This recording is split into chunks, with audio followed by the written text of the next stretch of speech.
Autobiografía de Ana Catalina Emmerich, capítulo 1.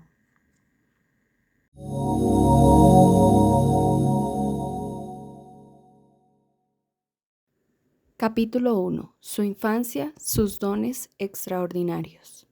Introducción.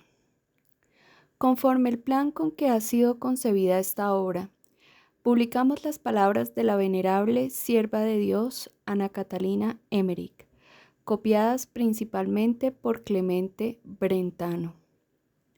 Comenzamos con la declaración hecha por Ana Catalina al revelar las razones por las cuales el Señor le concede estas visiones. Le son dadas para ser consignadas y publicadas, a fin de que se descubran muchas cosas ignoradas, para mayor gloria de Dios y edificación de los fieles. Ana Catalina cuenta su bautismo, celebrado el mismo día de su nacimiento, por gracia especial, coincidentemente con la Natividad de la Virgen Santísima. Relata diversos cuadros de su infancia, con sencillez y lucidez encantadoras. Todo lo que veía y hacía, como se le manifestaba el don de las visiones extáticas, los casos de bilocación y otras gracias extraordinarias recibidas de modo sobrenatural. El Señor le manda comunicar sus visiones. El 1 de enero de 1821, dijo la venerable sierva de Dios, Sor Ana Catalina Emmerich: ayer he pedido fervorosamente a Dios que dejase de concederme estas visiones para verme libre de la responsabilidad de referirlas. Pero el Señor no quiso escucharme. Antes bien, he entendido, igual que otras veces, que debo contar todo lo que veo, aunque se burlen de mí y no comprenda yo ahora el provecho que resulte de esto. También he sabido que nadie ha visto nunca estas cosas en el grado y medida en que yo las veo, y he entendido que no son cosas mías, sino de la Iglesia. Dice el Señor: yo te doy esta visión, no para ti, sino para que sea consignada. Debes, pues, comunicarla. Ahora no es tiempo de obrar maravillas exteriores. Te doy estas visiones y te las he dado siempre para mostrar que estoy con mi Iglesia hasta la consumación de los siglos. Pero las visiones, por sí solas, a nadie hace bienaventurado. Has de ejercitar, pues, la virtud de la caridad, la paciencia y todas las demás virtudes. Las admirables visiones sobre el Antiguo Testamento y las numerosas visiones sobre la vida de los santos me fueron comunicadas por la bondad de Dios, no solo para mi instrucción, sino para que las publicara e hiciera conocer tantas cosas escondidas e ignoradas. Muchas veces me fue inculcado este mandato. Hace mucho que yo hube de haber muerto. He conocido en una visión que hace tiempo yo debería haber muerto, si no fuera porque debía hacer conocer estas cosas por medio del peregrino. Él debe escribirlo todo. A mí me corresponde únicamente comunicar mis visiones. Cuando el peregrino lo haya ordenado y todo esté terminado, morirá él también. La Beata llama peregrino al escritor y poeta Clemente Brentano, a quien había visto ya anteriormente en visión, destinado por Dios para recoger sus revelaciones. 2. Habla del carácter de sus propias visiones. He visto infinitas cosas que no se pueden expresar con palabras. ¿Y quién puede expresar con palabras cosas que se ven no con los ojos, sino de otro modo? Yo no veo las cosas con los ojos, sino más bien me parece que las viese con el corazón. aquí en medio del pecho. Esto me ocasiona también en este lugar como una efusión de sudor. Veo al mismo tiempo con los ojos los objetos y las personas que me rodean, pero no atiendo a ellas. No sé lo que son ni quiénes son. También ahora, mientras hablo, soy vidente. Desde algunos días estoy continuamente entre una visión sensible y otra sobrenatural. Tengo que hacerme mucha violencia porque en medio de la conversación con otros veo delante de mí al mismo tiempo diversas cosas y toda clase de imágenes, y oigo mi propia palabra y la de los demás, como si viniese ronca y tosca de un recipiente vacío. Me encuentro además como embriagada y a punto de caer. Mis palabras de respuesta a las personas que me hablan salen tranquilas de mis labios y a veces más vivaces que de costumbre, sin que yo sepa después lo que he hablado momentos antes. No obstante, hablo ordenadamente y con pleno sentido. Siento una gran pena al verme en este doble estado. Con los ojos veo cuanto me rodea de un modo incierto y velado, como vería uno las cosas cuando está por dormirse y empieza a soñar. La segunda facultad de ver, la sobrenatural, me quiere arrebatar con fuerza y es mucho más luminosa y clara que la vista natural de los ojos. No obra esta manera de ver por medio de los ojos corporales. Estoy durante todo un día entre el volar lejano y el ver. A veces veo al peregrino y a veces no lo veo, y esto me pasa continuamente. ¿No siente él cómo cantan ahora? Me parece encontrarme sobre una amena pradera, y como si sobre mí los árboles se entrelacen y formen un arco. Siento cantar con tan maravillosa dulzura como si procediese de suaves voces de niños. Lo próximo y el contorno de las cosas me parecen como un sueño. Todo lo veo en turbio, impenetrable y desconectado, semejante a un confuso sueño, a través del cual veo un mundo luminoso, sucesivamente comprensible y hasta en su íntimo origen y concatenación con todas sus manifestaciones inteligentes. En el seno de esta vista, cuando hay de bueno y de santo, deleita más profundamente, porque se reconoce su derivación de Dios y su retorno a Dios.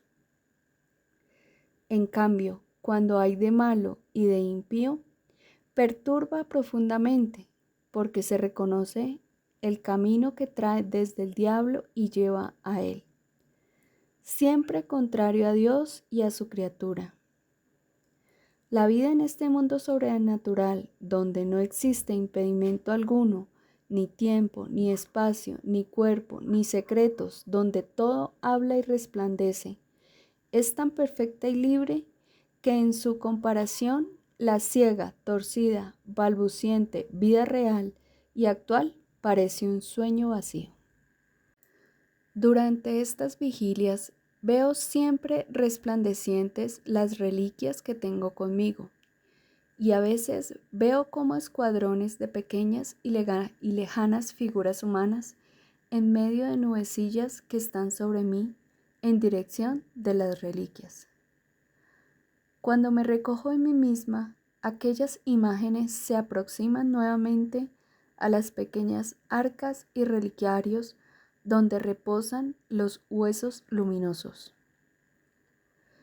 He tenido una bellísima enseñanza de cómo la vista por medio de los ojos no es verdadera vista, sino que hay otra mirada interna. Esta última es muy clara y luminosa. Cuando debo permanecer mucho tiempo privada de la comunión cotidiana, y no puedo rezar con ardor y decaigo en el recogimiento de la piedad, entonces una nube espesa se extiende sobre mi cara, sobre mi clara vista interna.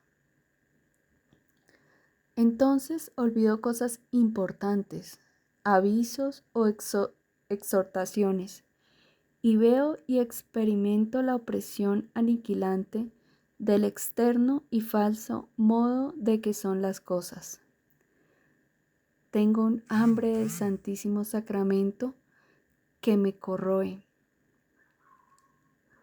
y me atormenta, y muchas veces cuando miro hacia una iglesia, el corazón parece que se me quiera salir del pecho y volar hacia el Salvador.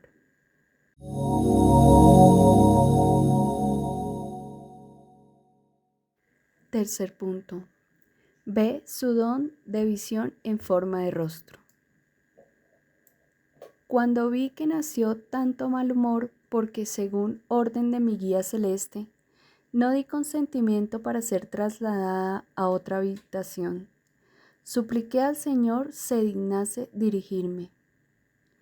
Había surgido mucho descontento. Sin embargo, yo veía tantos cuadros e imágenes santas y no podía, por lo demás, hacer cosa alguna. Después de esta oración me tranquilicé y vi como un rostro que se aproximaba a mí y penetraba mi pecho y apareció como si dentro de mí se deshiciese. Me pareció que mi alma, al unificarse con aquel rostro, se retrajese en sí misma y se hiciese siempre más pequeña, mientras mi cuerpo se me aparecía como un ser grosero y pesado, grande como una casa. El rostro, que me pareció triple, era infinitamente rico y multiforme, y no obstante era uno y único. Se dilataba en sus rayos y en sus miradas, en todos los coros separados de los ángeles y de los santos. Recibí consolación y gozo y pensé, ¿podría esto provenir del espíritu maligno? Mientras pensaba así, todas esas imágenes claras y distintas me atravesaron otra vez el alma, como una serie de luminosas nubecillas, y sentí que estaban fuera de mí, a mi lado, en un círculo luminoso. Sentí entonces de nuevo haber crecido, y mi cuerpo no me parecía ya tan grosero ni macizo. Entonces había fuera de mí y en torno mío como un mundo en el cual yo podía mirar adentro por medio de una abertura luminosa. Y se me acercó una virgen que me explicó ese mundo de luz y me dijo que mirase unas veces en un punto y otras veces en otro. Añadió que pertenecía a la viña de aquel santo obispo en el cual yo debía por entonces trabajar.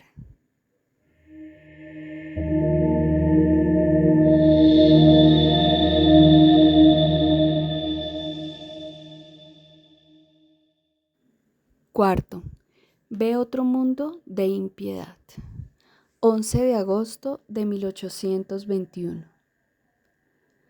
He visto también a mi izquierda un segundo mundo lleno de deformes y torcidas figuras, de cuadros de perversidad, de calumnias, de sarcasmo y de burla. Todo este mundo avanzaba como un enjambre cuya punta se dirigía hacia mí. De todo el círculo que avanzaba, no pude reconocer nada de bueno ni recibirlo, puesto que lo justo y lo bueno se hallaba solo en el círculo puro y luminoso que estaba a mi derecha. Entre estos dos círculos, yo, pobre y abandonada, estaba suspendida de un brazo como entre el cielo y tierra, y permanecí mucho tiempo entre graves dolores. A pesar de ello, no perdí la paciencia. Al fin, saliendo de aquel círculo luminoso, se me aproximó nuevamente Santa Susana. Era el día de esta santa. Juntamente con Liborio, en cuya viña debía yo trabajar. Me pareció que me libraban y fui llevada de nuevo a la viña que se me había puesto silvestre y llena de pujantes y superfluas ramas y hojas. Tuve que limpiar aquellas vides de las ramas silvestres y de demasiadas hojas que el sol pudiese calentar los brotes. Con gran trabajo recompuse y cerré una abertura del parral. Eché las hojas juntamente con los racimos podridos en un montón. Otros manchados los tuve que limpiar con un pañito y como no tenía a la mano otra cosa, tomé mi pañuelo de la cabeza. Por todo esto me sentí tan cansada que a la mañana me encontré en mi lecho, llena de dolores, como si hubiese sido destrozada en una rueda. No sentía en mí un hueso sano. Los brazos todavía me duelen.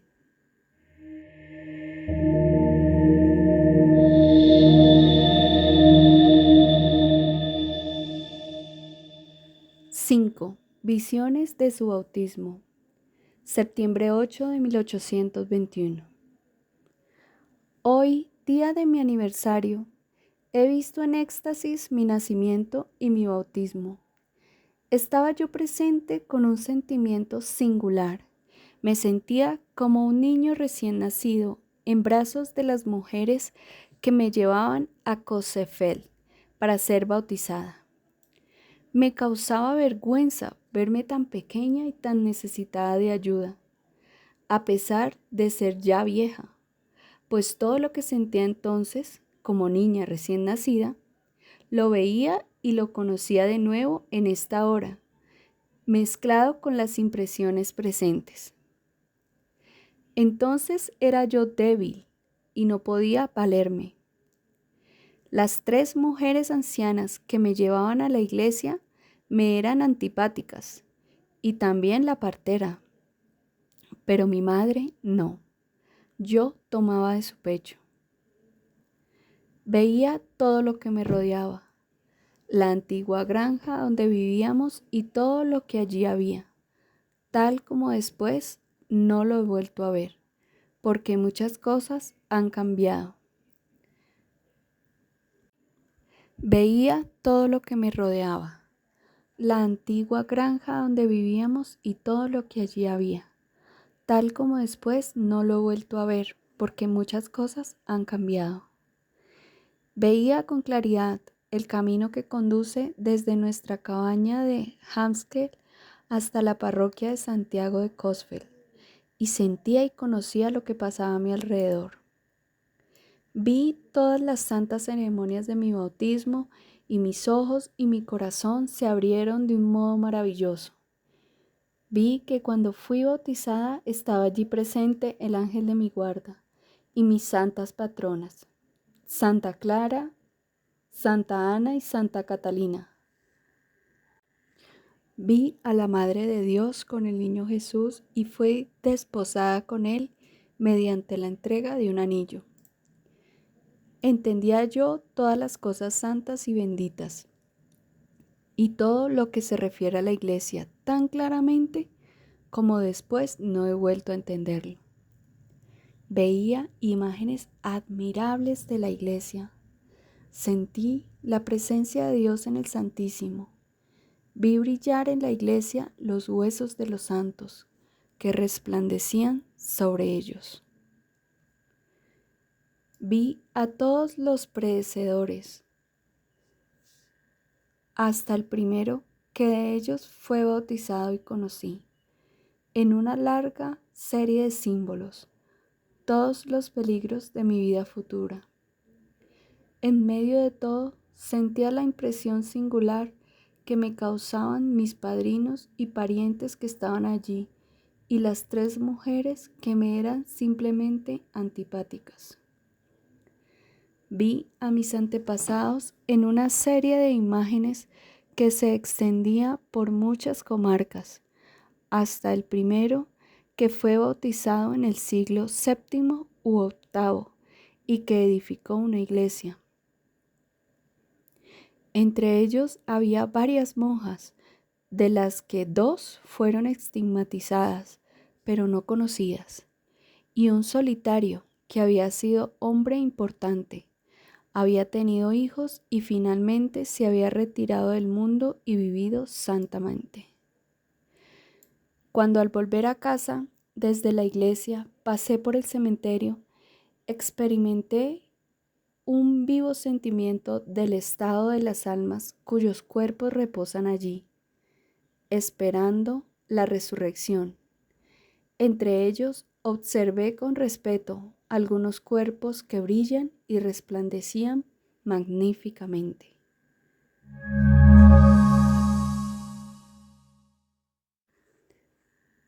El Señor le muestra las bellezas creadas.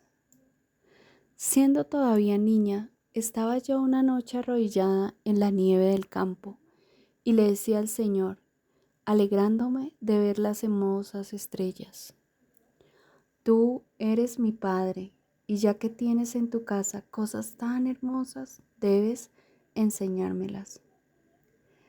Él me mostraba todas las cosas, me tomaba de la mano y me conducía por todas partes. Era muy natural.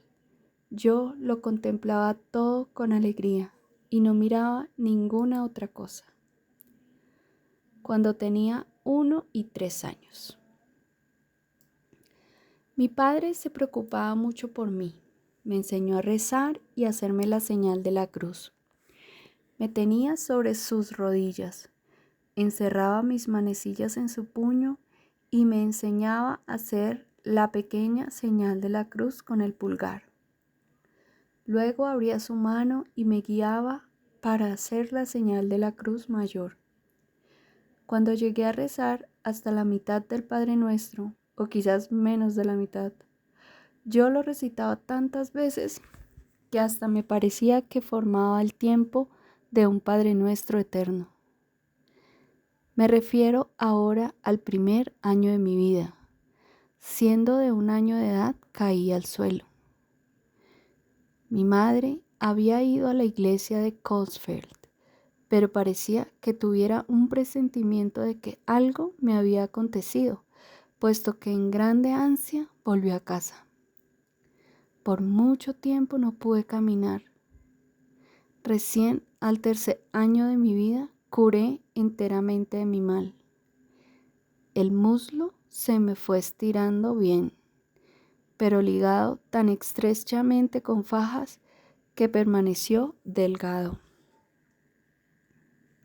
A los 3 años solía exclamar con todo mi corazón: Oh Señor y Dios mío, haz que yo muera, porque los que crecen y se hacen grandes te ofenden con muchos pecados.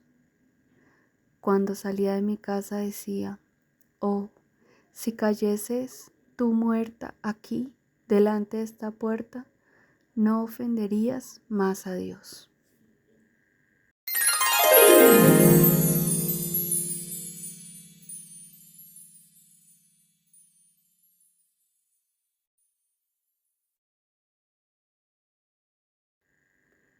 Dolor y compasión por el prójimo. Cuando me sentaba a la mesa para comer, dejaba lo que más me gustaba o alguna parte y decía: Esto te lo doy a ti, Señor, con todo mi corazón, para que tú lo des a aquellos pobres que más lo necesitan. Cuando veía algún niño enfermo decía: Si un pobre no pide y no suplica, no recibe limosna. Así tú, Señor, no ayudas a los que no quieren rezar y sufrir. Mira, Señor, yo clamo y ruego por aquellos que no lo hacen por sí mismos. Cuando más tarde preguntaban a Ana Catalina quién le había enseñado estas oraciones, contestó: No sabría decir quién me las enseñó.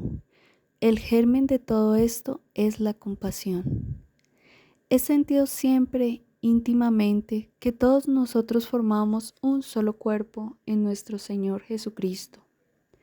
El mal del prójimo me duele de tal modo como si sucediera con el dedo de mi mano.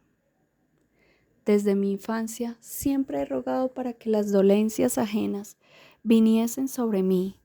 Haciendo esto, yo pensaba que Dios no manda ningún sufrimiento sin tener una especial razón y que con este sufrimiento se debía descontar algo. El por qué sucede que a veces un mal oprime poderosamente a alguno. Yo pensaba que era porque ninguno quiere tomar sobre sus espaldas el mal de otro. Por esto yo rogaba al Señor que me dignase dejarme descontar y expiar por mi prójimo, y suplicaba al niño Jesús que me ayudase. Muchas veces tenía por esto bastantes dolores.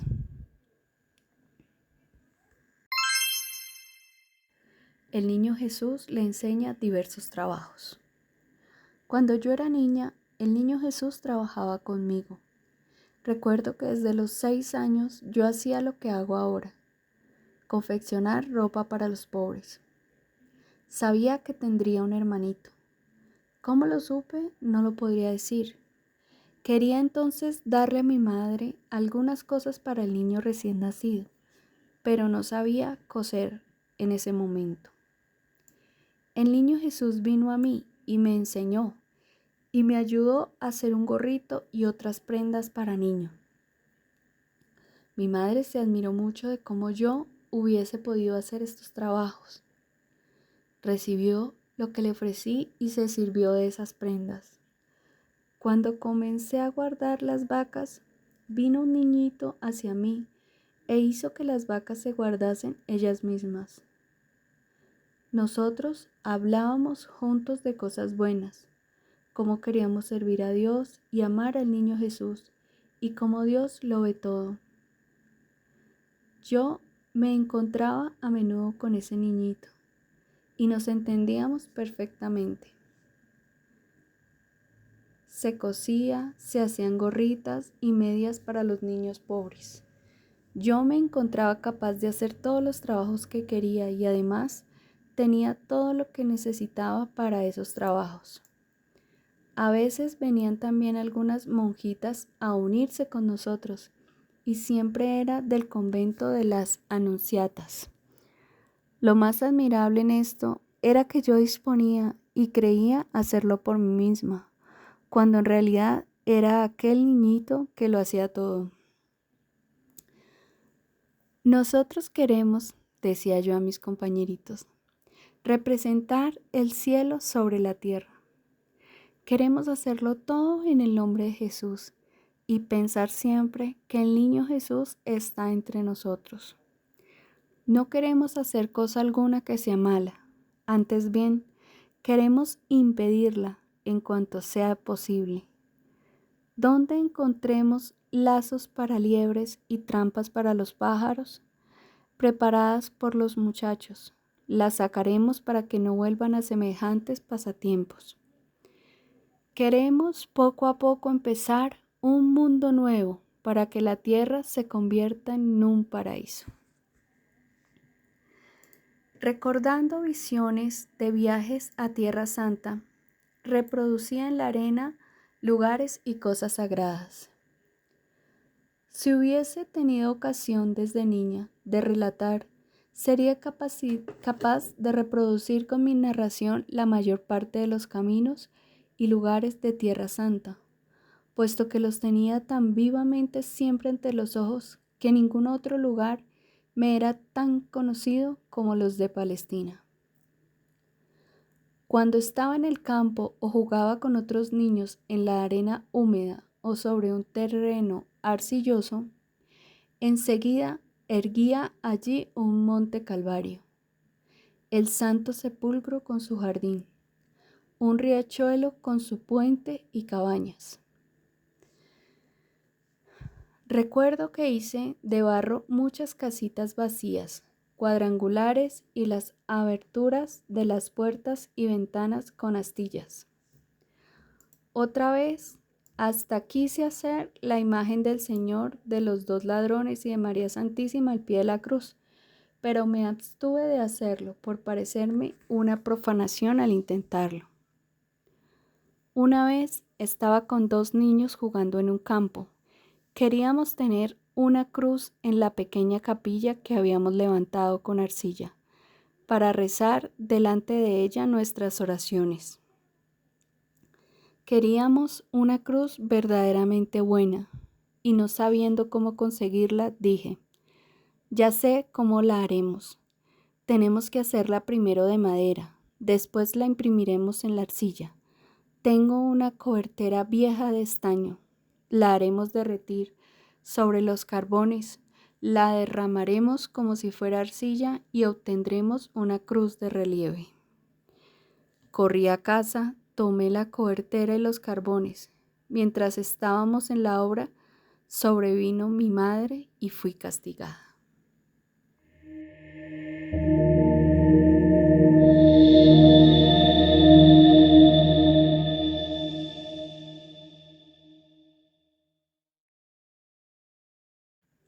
San Juan Bautista, niño, acude a jugar con ella.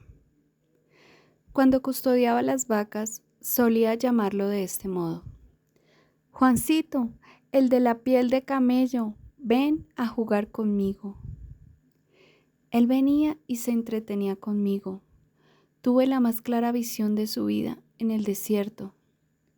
En conversaciones familiares era amaestrada que imitase en todas las acciones la inefable pureza y simplicidad con que tanto había complacido al Señor.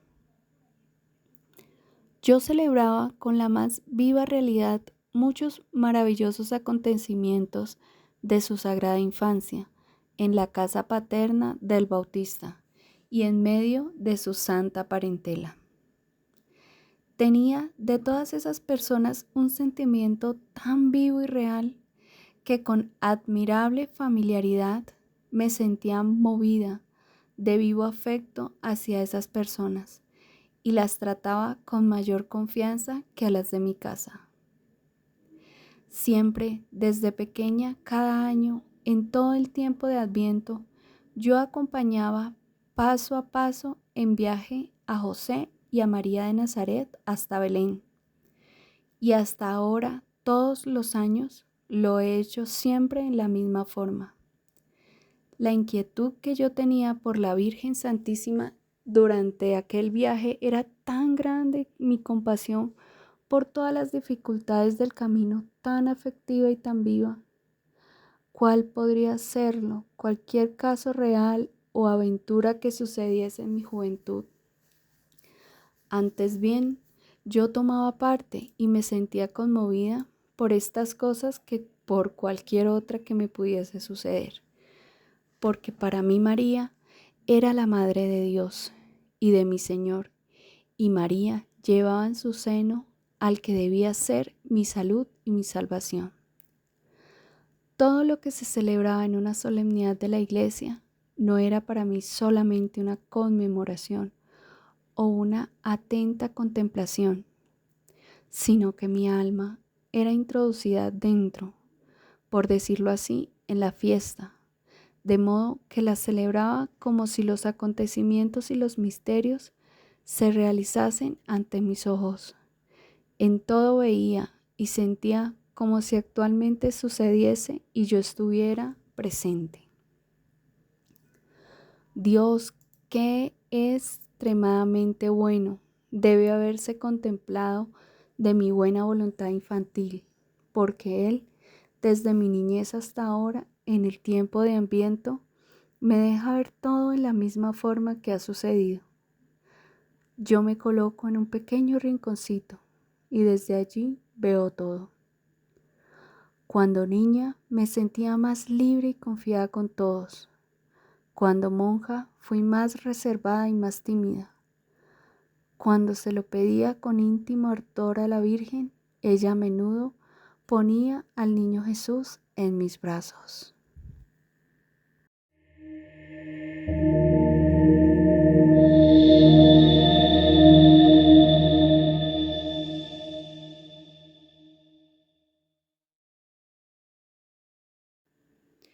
Espera ver a Adán y a Eva en la iglesia. Recuerdo que siendo de 4 años, mis padres me llevaron a la iglesia. Yo tenía la persuasión de que allí vería a Dios y encontraría a los hombres muy distintos de lo que eran. Creía que serían luminosos y bellos, como había visto a Adán y a Eva. Cuando entré, miré por todas partes y no vi nada de lo que me había imaginado. Yo creía que el sacerdote en el altar fuese el mismo Dios. Buscaba a María y creía que todo lo que había visto estaría allí dentro.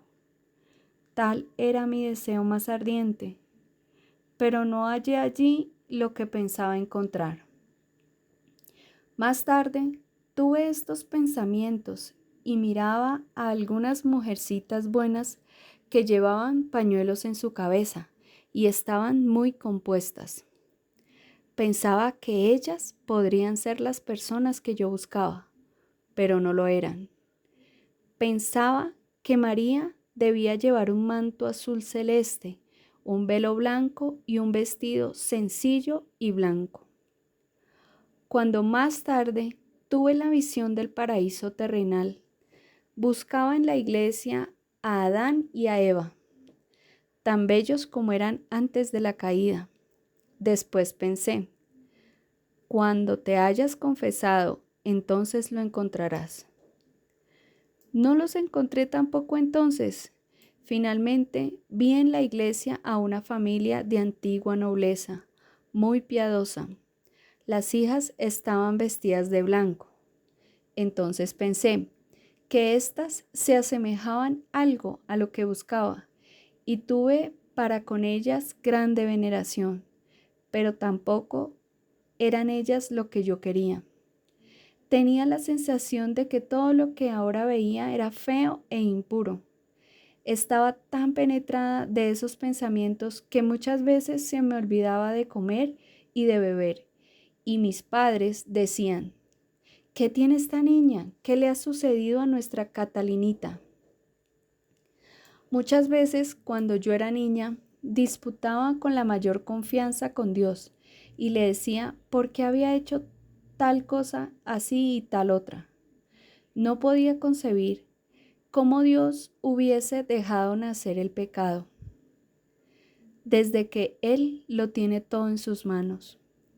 Sobre todo la eternidad de las penas infernales me parecía dura sobre todo posible entendimiento. Entonces me sobrevinieron visiones que me instruyeron de tal manera y me amonestaron que bien pronto estuve convencida de cuán infinitamente justo y amoroso era Dios. Y también estuve convencida de que si me hubiese sido posible hacer por mí misma alguna cosa, lo hubiese hecho, indeciblemente mal en todos casos.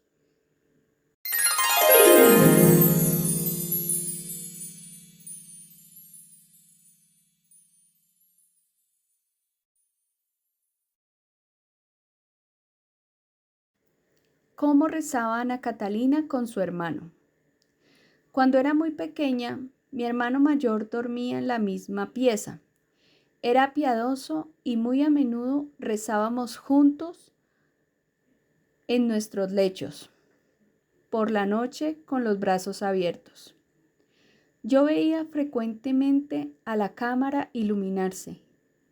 Cuando había rezado largo tiempo, me sentía como levantada en alto y una voz me decía: ve a tu lecho.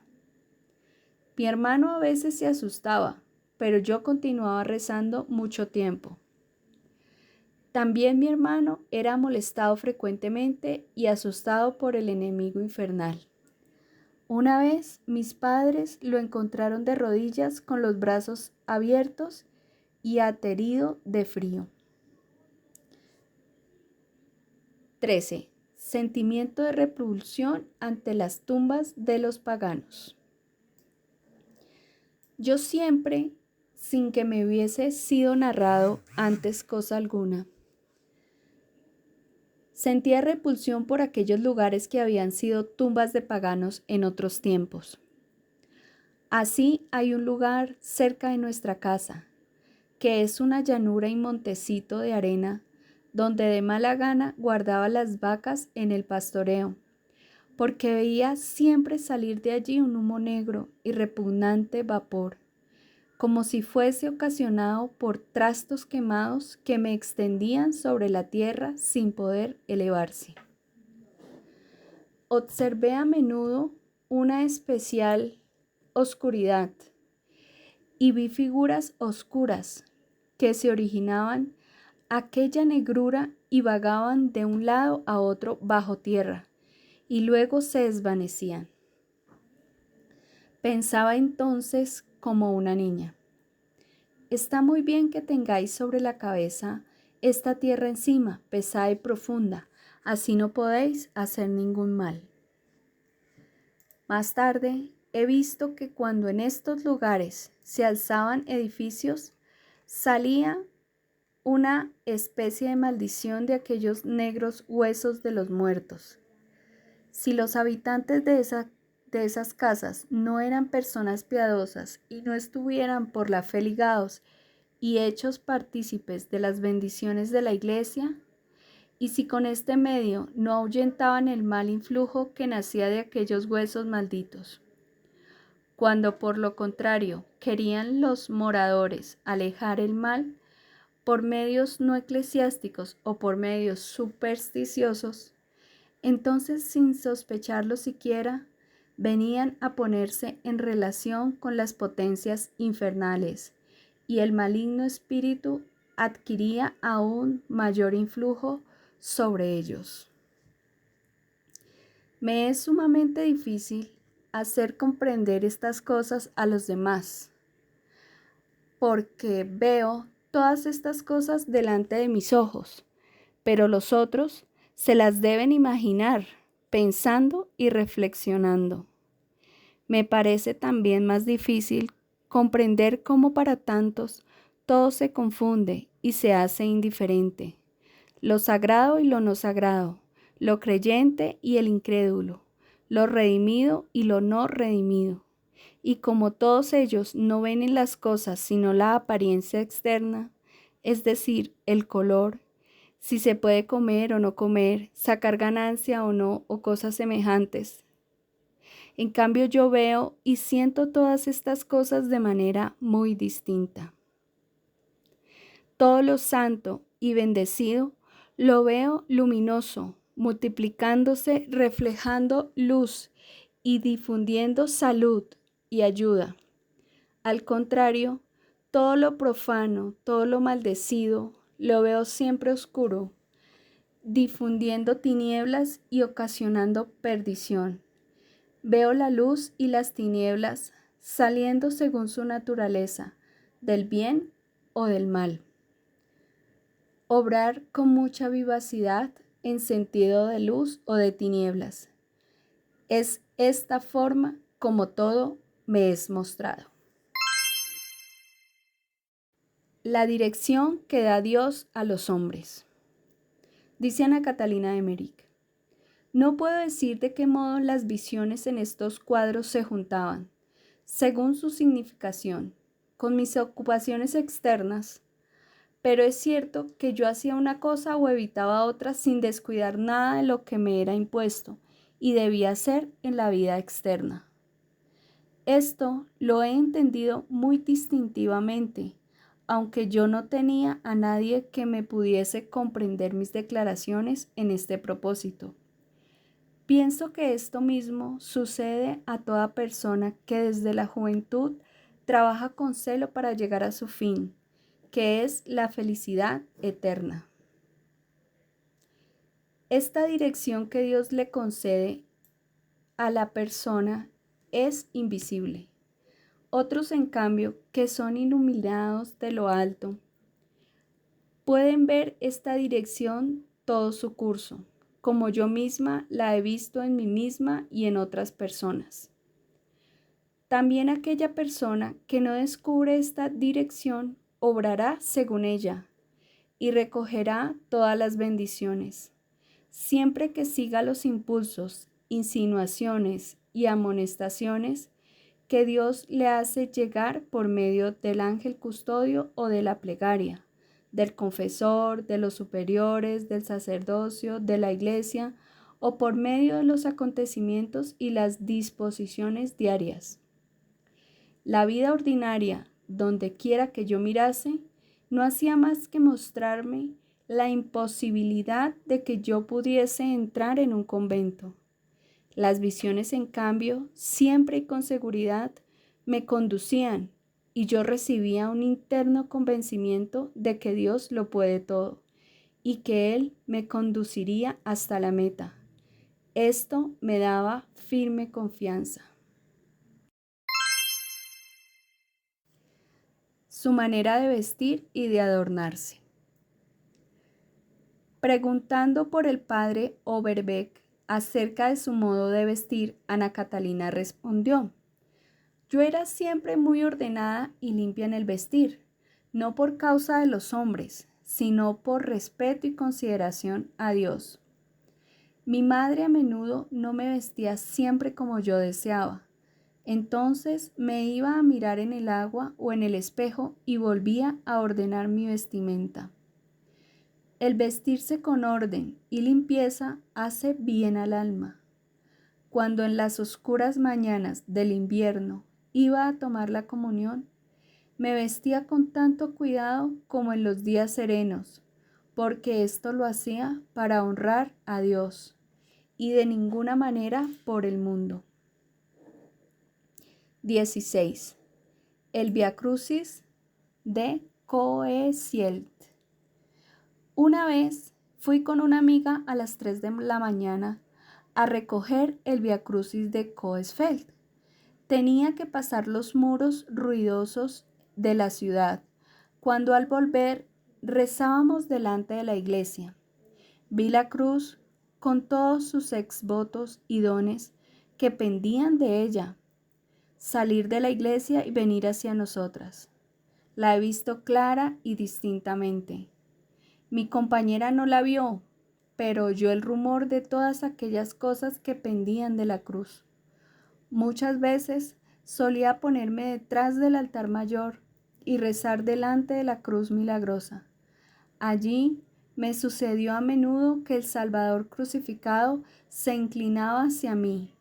Yo experimentaba entonces una sensación maravillosamente extraña.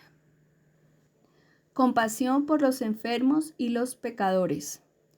Desde niña oraba yo menos por mí misma que por los demás, para que no cometieran pecado y no se perdiera ningún alma.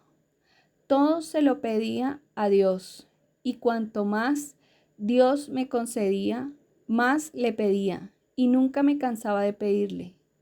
Era yo muy atrevida en su presencia, pues estaba persuadida de que siendo Señor de todas las cosas, mira con buenos ojos que le pidamos con recta intención. Siendo niña, todavía muy pequeña, tenía que vendar las heridas a los vecinos, porque yo lo hacía más suavemente y con más cuidado. Cuando veía alguna llaga, decía para mí: si la oprimo, dolerá mucho, pero debe salir. Y tuve la idea de chupar las llagas y se curaban. Nadie me había enseñado esto. Me lo sugirió el deseo que tenía de que se curasen. En el primer momento sentía asco, pero este mismo asco me movió a vencerlo, porque es falsa compasión. Cuando vencía pronto el asco, experimentaba viva alegría. Acordábame entonces de nuestro Señor Jesucristo, que así obró por la salud de todos. El médico del monasterio, que era tanto recio de carácter, había increpado duramente a una pobre señora que tenía un dedo inflamado, muy maltrecho, y aún el brazo ya negro por haber descuidado el mal de su dedo. Le había dicho hasta que debía cortarle ese dedo. Muy espantada, vino la pobre señora a lamentarse conmigo y a contarme el caso, implorando ayuda. Rogué por ella y al momento vino el pensamiento, el modo de curarla. Se lo conté a la reverenda madre y ella me permitió curar el dedo de esta señora en la estancia del abate Lambert. Tomé de la planta savia, mirra y hierba Santa María y las hice cocer en agua con un poco de vino. Luego añadí agua bendita e hice un emplasto en torno al brazo de la enferma. Dios debe habérmelo inspirado, porque al día siguiente el brazo estaba deshinchado y el dedo, que estaba aún muy malo, lo hice meter en una lejía caliente con óleo. Poco después se abrió y extraje de él una gruesa espina. Muy pronto aquella mujer se encontró perfectamente sana. Yo no puedo tener compasión por una persona que sufre pacientemente, como por un niño que padece con paciencia, porque el padecer con paciencia es el estado más increíble para este cuerpo revestido de pecados. Raras veces nuestra compasión es del todo pura. Muchas veces se mezcla repugnancia propia hacia el dolor y un cierto afeminado temor de la turbación que sentimos en nuestro bienestar al ver los padecimientos ajenos. La sola compasión pura fue la de nuestro Señor hacia los hombres. Ninguna humana puede ser pura si no está en estrecha unión con la compasión del Señor. Tengo solo compasión hacia los pecadores, hacia los ciegos de espíritu, hacia los entregados a la desesperación. Y ay, hacia mí misma tengo con frecuencia demasiada compasión. Una campesina estaba sujeta a graves penas y a peligro de muerte en cada parto. Ella me quería mucho y se desahogaba con frecuencia conmigo a causa de sus miserias, y yo rogaba de corazón por ella. Mientras yo estaba en oración, recibí un trozo de pergamino en el cual había algo escrito. Tuve también el aviso de que esta pobre mujer llevase sobre el cuerpo aquel fragmento del pergamino. Ella lo usó, como yo le había indicado, y desde entonces tuvo partos felices. Cuando años más tarde murió, según la costumbre de nuestros países, llevó consigo a la tumba aquel pergamino. Pide al Señor un director espiritual. Yo clamaba a menudo al Señor que se dignase mandarme un sacerdote con el cual pudiera abrir enteramente mi corazón. No pocas veces me encontraba en la mayor angustia, temiendo que cuando pasaba por mí fuera obra del maligno. Caí en las dudas y por temor de ilusiones rechazaba todo lo que tenía ante los ojos, lo que sufría, todo aquello que vivía y que por otra parte me servía de consolación y fuerza. Es verdad que el abate Lambert trataba de tranquilizarme, pero como yo me encontraba fuera de toda posibilidad de mostrarle con claridad los acontecimientos de mi modo de vivir, y él conocía poco el alemán, mis angustias se repetían frecuentemente. Todo lo que me sucedía y me era confiado a mí, pobre campesina ignorante, me era incomprensible, aunque por haberlo recibido desde la infancia, no debía parecerme extraño ni maravillarme.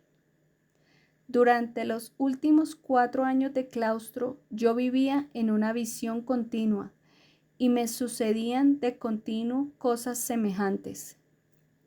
Viviendo en este estado, no podía comunicarlas a otras personas, las cuales, no habiendo probado ni imaginado cosas semejantes, las tenían sencillamente por imposibles. En este interno abandono en que me encontraba, rogué al Señor una vez en la iglesia solitaria, y he aquí que entendí clara y distintamente estas palabras que me llenaron de profunda emoción. ¿No soy yo acaso suficiente para ti? Da cuenta del carácter de sus éxtasis. Dice Ana Catalina Emmerich: cuando se me hizo imposible esconder mis sufrimientos y caía en éxtasis delante de las demás hermanas, me encontré una vez en el coro y, sin participar en el canto común, me puse como rígida y petrificada, de modo que caí al suelo. Las hermanas acudieron y me transportaron, mientras yo veía una monja vagar por los techos de la iglesia hasta el más alto caballete donde no era posible llegar. Después me fue dicho que esa monja era Santa Magdalena de Pani, que en vida tenía los estigmas del Señor. Otra vez la vi correr por la cornisa del coro, otra subir sobre el altar y aferrar la mano del sacerdote. De todas estas manifestaciones peligrosas fui enseñada sobre mi propio estado y me puse atenta para no caer en esas mismas cosas cuando fuera posible. Al principio, mis hermanas, que nada comprendían de esto, me reprochaban que yo me echase a veces en la iglesia de boca al suelo con los brazos abiertos. Esto me pasaba sin que yo lo pudiese impedir. Por eso yo buscaba siempre lugares escondidos, donde no pudiera ser fácilmente observada. Pero unas veces en lugar, otras veces en otro, yo era arrebatada en éxtasis. Quedaba inmóvil y postrada en el suelo o de rodillas, con los brazos abiertos, y en tal posición me encontraba el sacerdote del monasterio. Tenía muchos deseos de ver a Santa Teresa, porque había oído decir que ella había sufrido muchas angustias por causa de sus confesores, y la he visto muchas veces débil y enferma, escribiendo sobre una mesita o postrada en su lecho. Me parece que existe una íntima manifestación de que Magdalena de Pazzi había sido muy acepta a Dios por causa de su ardiente amor y simplicidad. En mis ocupaciones de sancristana me sentía muchas veces arrebatada de improviso y subía, caminaba y vagaba por los lugares altos de la iglesia, sobre las ventanas, sobre los adornos, sobre las cornisas, a lugares donde parecía imposible llegar humanamente. Yo llegaba para limpiar y para adornar. Me sentía elevada, sostenida en el aire, sin espantarme por ello, porque desde la infancia estaba acostumbrada a probar la ayuda de mi ángel custodio. Muchas veces, volviendo del éxtasis, me encontraba sentada sobre un armario donde conservaba los objetos de la sancristía. Otras veces volvía en mí en un ángulo detrás del altar, donde no podía ser vista ni del que pasara delante. No puedo pensar cómo podía llegar hasta allí sin desgarrarme los vestidos, ya que era de difícil acceso. A menudo, al volver en mí misma, me encontraba sentada sobre los caballetes principales del techo.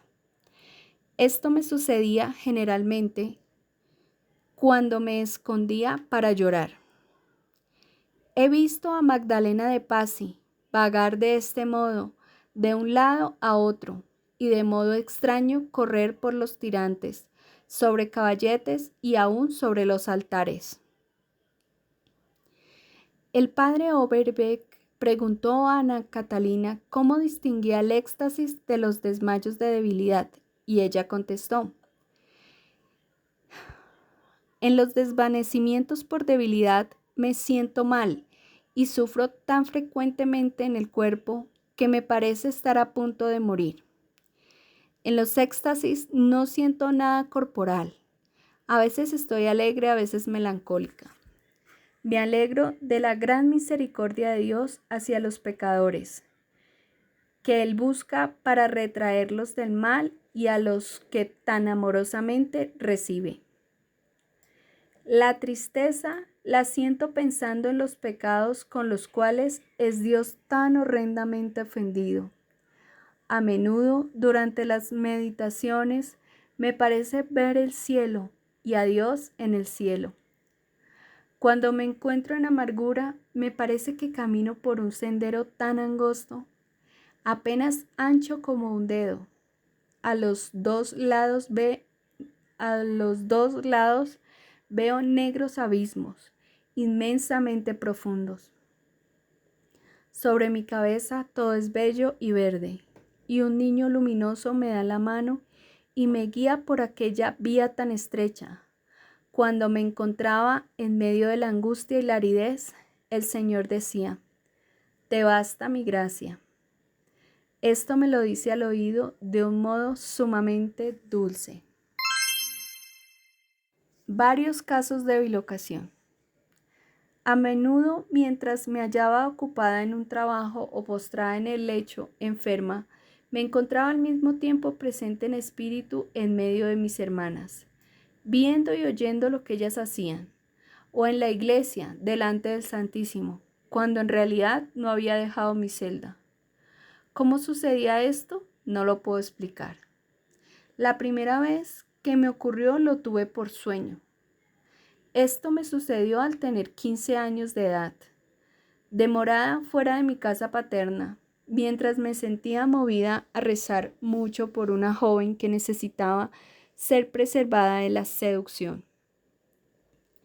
Una vez, en efecto, durante la noche, he visto que esta joven era insidiada.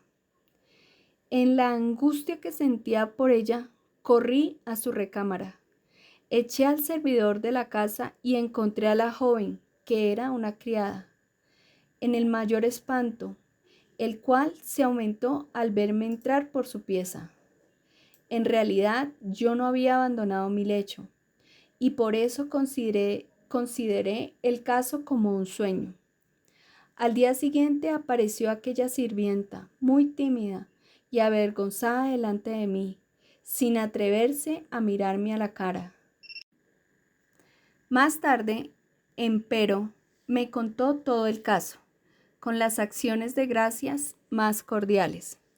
Me dijo que yo había echado al tentador, cómo había yo entrado a su pieza y la había librado de la seducción. Entonces tuve que pensar que lo sucedido había sido muy otra cosa más que un simple sueño. En otras épocas de mi vida me sucedieron frecuentemente casos semejantes. Cierta vez una dama extranjera, a quien jamás había visto con mis ojos corporales, se me acercó y cuando pudo hablarme a solas rompió en llanto y me contó con grande arrepentimiento su culpa y su conversión. Recién entonces conocí a esta dama y su historia como una de aquellas de oración que me imponía Dios desde hace mucho tiempo atrás. No solo fui mandada en espíritu a tales personas, sino algunas veces corporalmente. En las construcciones anexas al convento habitaban las personas seglares del servicio. Mientras me encontraba en el techo, gravemente enferma, he visto a 2 de esas personas juntas, conversando sobre asuntos piadosos en palabras, mientras en sus corazones se agitaban intenciones perversas. Me levanté en visión y atravesé el convento, hasta llegar a la casa anexa para alejar a esas personas, una de otra. Cuando me vieron, huyeron espantadas, pero me dejaron, aún después de aquel momento, mala impresión de lo acontecido. Durante el retorno, volví en mí misma y me encontré en mitad de la escalera del monasterio. Solo con grande fatiga, a causa de mi debilidad, pude llegar hasta mi celda. Sucedió también que una hermana pretendió haberme visto en la cocina, junto al fogón, comiendo algo sacado furtivamente de la olla, o comiendo frutas en el jardín. La hermana corrió como un relámpago hasta la superiora para discutirle lo que llamaba un engaño, pero fui encontrada en mi celda, gravemente enferma.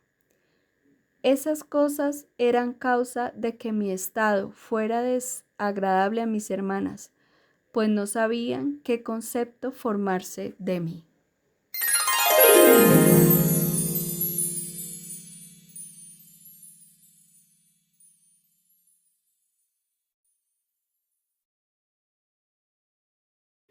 La oración y la buena voluntad de orar bien. Me encontraba en la iglesia, precisamente en el lugar donde me solía hincar para rezar. En torno mío todo era claro y luminoso. He visto dos mujeres hermosamente vestidas. Estaban hincadas al pie del altar mayor, con la cara vuelta al tabernáculo, y me pareció que oraban con mucho recogimiento y piedad. Mientras las miraba rezar con tanta devoción, aparecieron dos coronas de oro muy resplandecientes, como pendientes de un hilo sobre las cabezas de las dos mujeres. Me acerqué más y vi que una de las coronas se posó sobre la cabeza de una de las mujeres que oraban. La otra corona permaneció suspendida sobre la cabeza de la otra mujer. Finalmente se levantaron ambas y yo les dije que había orado con mucha devoción. Sí, replicó una. Hace tiempo que no había rezado tan devotamente y con tanto sentimiento como hoy. La otra, empero, sobre la cual se había posado la corona, se lamentó diciendo que hubiera querido haber rezado con recogimiento y piedad, pero que se sintió turbada por toda clase de distracciones. Cuando quería recogerse durante todo el tiempo de oración, dijo había tenido que luchar contra esas distracciones. Entonces comprendí claramente cómo el buen Dios mira solo al corazón de los que rezan. 22. Le es mostrada la acción del ángel custodio. Debiendo cruzar un puente muy estrecho, miraba con gran temor lo profundo de las aguas que corrían debajo. Pero mi ángel custodio me guió felizmente a través del puente. En la orilla había una trampa armada y en torno de ella saltaba un ratoncillo. De pronto se sintió tentado de morder el bocado que veía y quedó presto en la trampa. Oh, desventurada vientezuela, dije yo, pero por un bocado gustoso sacrificas la libertad y la vida. He aquí, me dijo mi ángel custodio, ¿obran los hombres racionalmente cuando por un corto placer ponen en peligro el alma y la salud eterna? 23. Sufre por sus padres y los sana.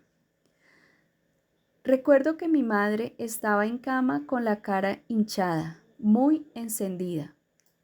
Yo me hallaba sola con ella y sentía mucha pena. De rodillas en un rincón, oré fervorosamente y después le até un paño alrededor de la cabeza y volví a rezar. De pronto sentí un agudo dolor de muelas y se me hinchó la cara. Cuando llegaron los demás de casa, mi madre ya estaba restablecida. Yo mejoré después. Algunos años después sentí dolores casi insoportables. Mis padres se hallaban gravemente enfermos. Yo estaba junto a su cama de rodillas pidiendo a Dios por ellos. Entonces vi mis manos juntas sobre ellos. Me sentía movida a ponérselas encima mientras oraba para que sanaran. Mi padre me llevaba algunas veces consigo, siendo yo niña. Cuando tenía que ir a Coesfeld a comprar alguna cosa a la tienda de un judío. Me daba tanta lástima ver a este desdichado que yo lloraba con frecuencia amargamente, porque los de su raza tienen tan duro el corazón y no quieren hallar la salud. Cuán dignos son de compasión. Los actuales judíos no proceden de aquellos que antiguamente fueron santos, sino de ascendentes corrompidos y farisaicos. Siempre estuve profundamente convencida de la miseria y ceguedad de los judíos. Sin embargo, a menudo hallé que se pueden hablar muy bien con ellos de Dios. Pobres judíos, poseyeron un día el germen de la salud, pero no conocieron los frutos, antes bien los rechazaron, y ahora ni siquiera lo buscan. Ana Catalina ve la muerte de Luis XVI. Ana Catalina estuvo presente en espíritu en numerosas ejecuciones, prestando consuelo a los moribundos. Al contemplar al rey Luis XIV, exclamó: «Cuando vi a este rey y a otros muchos padecer la muerte con tanta resignación, no pude menos que decir: oh, qué dicha la suya, verse libre muy pronto de cruel tortura». Pero si se refería estas cosas a mis padres, no me creían y me tenían por loca. Muchas veces lloraba yo y oraba de rodillas, pidiendo a Dios que se dignara salvar a aquellos a quienes veía en peligro. He visto y experimentado que por la oración confiada se conjuran peligros inminentes y aún remotos. Ana Catalina recibe la participación de las almas. Siendo todavía niña, fui conducida por una persona a la cual no conozco a un lugar que me pareció el purgatorio. Vi muchas almas allí que sufrían vivos dolores y que me suplicaban que orara por ellas. Parecíame haber sido conducida a un profundo abismo, donde había un amplio espacio que me causó impresión, espanto y conmoción.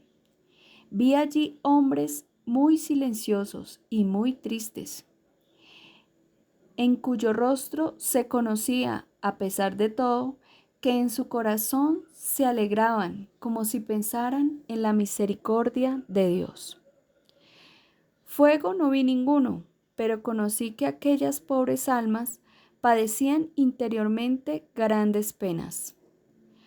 Cuando oraba con gran fervor por las benditas almas, oía muchas voces que me decían al oído: «Gracias, gracias».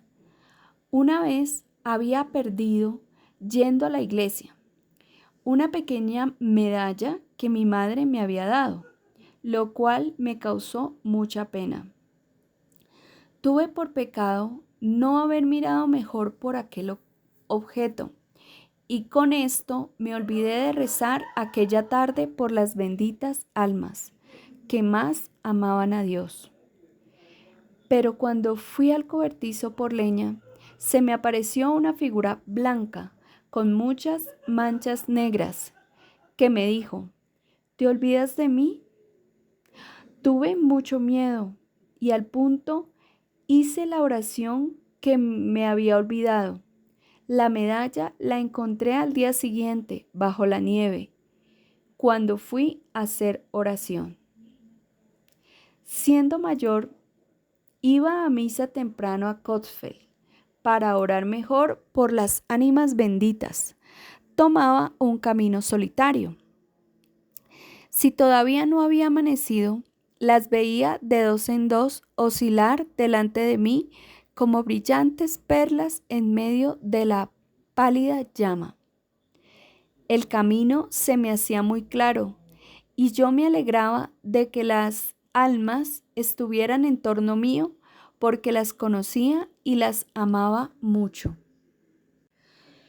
El camino se me hacía muy claro y yo me alegraba de que las almas estuvieran en torno mío porque las conocía y las amaba mucho. También por la noche venían a mí y me pedían alivio. El modo como se perciben las participaciones de los espíritus es difícil de explicar. Todo lo que se recibe es extremadamente breve.